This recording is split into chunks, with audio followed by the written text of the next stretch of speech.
कर रहे हैं ना, फिजूल की बहसों में कभी हम धर्म के नाम पे, जाति के नाम पे, कभी किसी भी बात पे लड़ने लगते हैं। देखिए, जाति जरूरी है, धर्म जरूरी है, जिनको ठीक है, जो उसमें खुश है खुश रहें, लेकिन जाति धर्म के झगड़ों को इतना बढ़ा के कि आप शिक्षा को ही भूल गए, देश का विकास होगा कैसे? चाइना आज स्पोर्ट्स में नंबर 1 है, हर चीज में नंबर 1 है। अब कुछ लोग सुनने वाले कहेंगे तो मैम चाइना ही चली जाएं। देखिए, ये समझदारों की बातचीत नहीं होती है। जो आज नंबर 1 है वो किस कारण से नंबर 1 है और हम क्यों पीछे रह गए? भारत 1950 में जब बराबरी पर था, एक दौर था जब हड़प्पा के दुनिया आर्थिक स्थिति भी बहुत अच्छी थी चाइना के मुकाबले, लेकिन देखिए उन्होंने किस तरीके से अपने ह्यूमन रिसोर्स का यूटिलाइज किया और हम उस चीज को नहीं कर पा रहे। जी, उन्होंने मैम सबसे बड़ा काम किया पहले अपने लोगों की शिक्षा पे। उन्होंने राइट टू एजुकेशन 1990 में कंपलसरी कर दिया, जो हम आज तक भी अपने कह रहे हैं ना कि सरकारी स्कूल से हटके इस तरफ चले जाएं, वो 1990 में अपने हर बच्चे को पढ़ाने के पक्ष में थे। उन्होंने स्किल डेवलपमेंट पे काम किया, मैन्युफैक्चरिंग यूनिट्स लगा दी। आज चाइना का माल हर घर में है, दिवाली की लड़ियों से लेके होली की पिचकारी तक। पिचकारी मैम, फोन तो बहुत बड़ा एग्जांपल है, वो तो चलिए हम थोड़ा सा ये मानते हैं अमीर आदमी या इस तरह का आदमी, पिचकारी तो हर बच्चा इस्तेमाल करता है ना। और ये लड़ियां और घर के अगर सामान कहूं तो बेसिक जितने सामान आपके घर में सुबह उठने से आप इस्तेमाल करते हैं रात के सोने तक, उनमें मेजर पार्ट चाइना का है। तो चाइना नंबर 1 कैसे बन गया? सिर्फ 2 चीजें करके, अपने लोगों को पढ़ा के और स्किल डेवलपमेंट करके। तो इंडिया के लोगों को जागना पड़ेगा, सरकार को भी ये देखना पड़ेगा, जब तक एजुकेशन का स्टैंडर्ड ठीक नहीं होगा और स्किल डेवलपमेंट के प्रोग्राम सरकार नहीं चलाएगी, तब तक बात नहीं बनेगी। स्किल डेवलपमेंट कहने के नहीं, चलाए तो सरकारों ने है स्किल डेवलपमेंट, लेकिन उनका रिजल्ट कहां है? 8 साल इस सरकार को हो गए, पिछले 70 साल कहते थे कांग्रेस ने राज किया। इन सालों में हमारा सिर्फ ये क्वेश्चन है, चाहे किसी पार्टी की सरकार रही, इसमें जनता पार्टी भी हमने देखी, हमने गठबंधन की सरकारें देखी, कांग्रेस का लंबा राज देखा, 8 साल से पूरी तरह से बीजेपी ही छाई हुई है देश में। राष्ट्रपति, प्रधानमंत्री, सारे बड़े ओहदों पे इन्हीं के लोग बैठे हैं।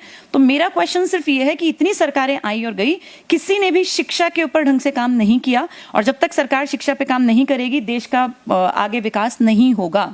चूंकि हमने शुरू किया था चिराग योजना से, चिराग योजना को चूंकि जनता को समझाना जरूरी है, चिराग योजना किस तरीके से गलत है और किस तरीके का प्रभाव डालेगी हमारे समाज पर? देखिए, सरकार ने भी इस चीज को बहुत अच्छी तरह से क्लियर नहीं किया है, तो इस पे बहुत कुछ कहना तो पॉसिबल नहीं है, लेकिन इतना जितना मुझे अखबारों से समझ में आया, चिराग योजना कहीं ना कहीं प्रमोट कर रही है बच्चों को, जो सोशली इकोनॉमिकली वीकर सेक्शन है, इनको प्राइवेट स्कूलों की तरफ मोड़ने में। एक समय ऐसा तो नहीं आएगा कि हमारे जो पेरेंट्स हैं वो कहेंगे कि बेटा पढ़ना वढ़ना छोड़ दो क्योंकि मैं तो अफोर्ड नहीं कर पा रहा? बिल्कुल, यही तो प्रॉब्लम है मैम। अगर आज हम देखें प्राइवेट स्कूल को, सरकार कह रही है कि हम 1100 रुपए भर देंगे, बचा हुआ आप दे दीजिएगा। मान लीजिए 2000 फीस है, तो माँ बाप थोड़ा सा लालच करेंगे, सोचेंगे यार प्राइवेट में बच्चा पढ़ लेगा, 1100 तो सरकार देगी। लेकिन 4 साल 5 साल बाद जब सरकारें बदलेंगी और आने वाली सरकार कहेगी कि हम ये सब्सिडी या इस तरह की चीजें नहीं देंगे, तब कहाँ जाएंगे माँ बाप? तब मजदूर का बेटा, किसान की बेटी, ये डेली वेजर्स के बच्चे कहाँ पढ़ेंगे? तब तक क्या होगा? सरकारी स्कूलों पर ताले लग जाएंगे। आप ये देखिए, लगातार सरकारी स्कूल घटते जा रहे हैं,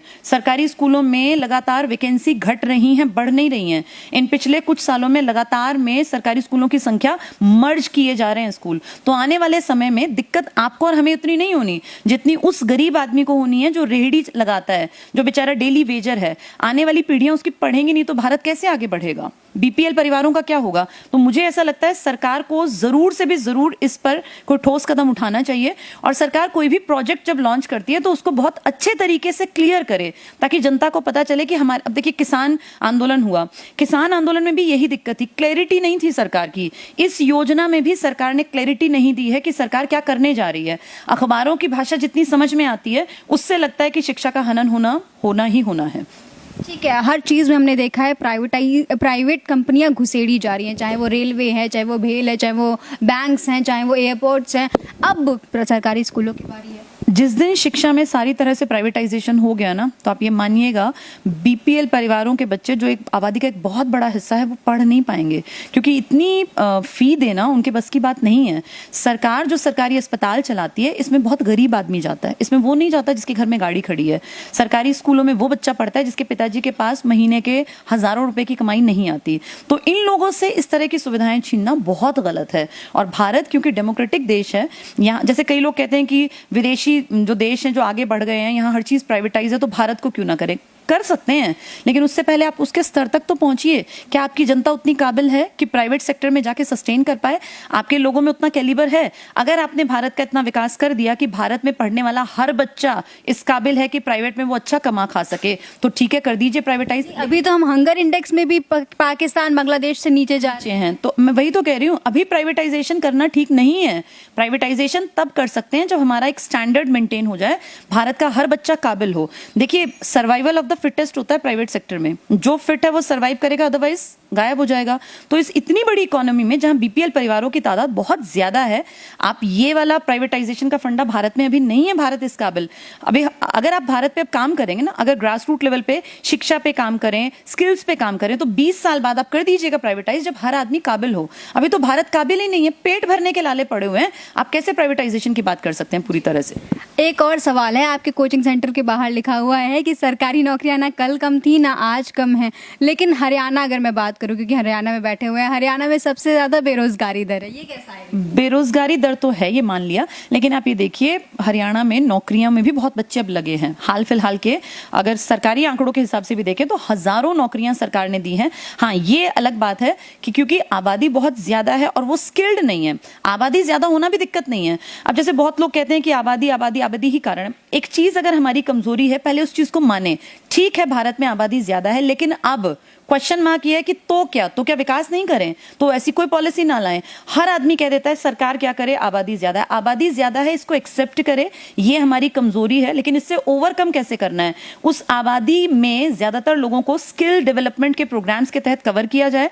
यहाँ अच्छे प्लम्बर्स, अच्छे टीचर्स, अच्छे आर्किटेक्ट, अच्छे डॉक्टर्स, अच्छे कुछ भी तो आप देखिए, जो बहुत बेहतरीन लोग हैं ना, वो बाहर निकल जाते हैं। जैसे इंडिया में छोटे स्तर पे भी बहुत बड़ी कमी है, और जब तक स्किल्स के ऊपर काम नहीं होगा, एजुकेशन के ऊपर काम नहीं होगा, बढ़ती आबादी एक दिन में कम नहीं होगी। तो हम ये सोचें कि आज कम हो जाएगी, बढ़ती आबादी धीरे धीरे घटेगी, 10-20 साल लगेंगे, पर तब तक भी तो भारत को कहीं ले जाना है। तो इसके लिए भारत में सरकार को शिक्षा पे काम करना पड़ेगा। नौकरियां पहले भी थी, आज भी हैं, लेकिन एक बड़ा प्रतिशत तब भी भारत में सरकारी नौकरी, ऐसा नहीं हो सकता कि हर किसी को मिल जाए, तो पॉसिबल ही नहीं है। आबादी का एक बड़ा प्रतिशत है जिसको सरकारी नौकरी नहीं मिलेगी, लेकिन बहुत सारे लोगों को सरकारी नौकरी मिल सकती है अगर वो मेहनत करें। बेरोजगारी का बड़ा कारण सिर्फ सरकारी नौकरी नहीं है, बेरोजगारी का एक बड़ा कारण है लोग पढ़े लिखे हैं लेकिन स्किल्स नहीं है। 12वीं कर गए हैं, ग्रेजुएशन कर गए, पीजी कर गए, बाहर जाते हैं तो पूछते हैं किस चीज में तुम्हारा क्या एक्सपीरियंस है, तो निल। इसलिए दिक्कत है बेरोजगारी की। पढ़ाई जिस दिन काबिल हो जाएगी, जिस दिन लोग स्किल्स में कुछ ना कुछ गेन कर लेंगे, अगर उन्हें अच्छा काम आ जाएगा। आप ये देखिए, आईटीआई टाइप के जो इंस्टीट्यूट्स थे इंडिया में, ये क्यों बनाए गए थे? ताकि हमें बेहतरीन प्लम्बर, इलेक्ट्रिसिटी वाले जुड़े हुए काम, या इस तरह के छोटे मोटे कामों में एक ऐसी जनरेशन डेवलप कर दें जो स्किल्ड हो, लेकिन ये नहीं हो पाया। आप किसी भी आईटीआई के बाहर जाके देखिए, बच्चे पढ़ते लिखते नहीं हैं, और इस तरह का माहौल होता है कि कोई कुछ सीख ही नहीं पाता है। ये कहीं ना कहीं सरकार को ध्यान देना पड़ेगा। पूरे सिस्टम में कमजोरी है, और सिस्टम तब उभरेगा जब एजुकेशन पे काम होगा। जी, बहुत बहुत शुक्रिया हमें समय देने के लिए। तो अभी हमने एक बहुत सार्थक चर्चा की किस तरीके से हमारे समाज को डेवलप किया जा सकता है, साथ ही साथ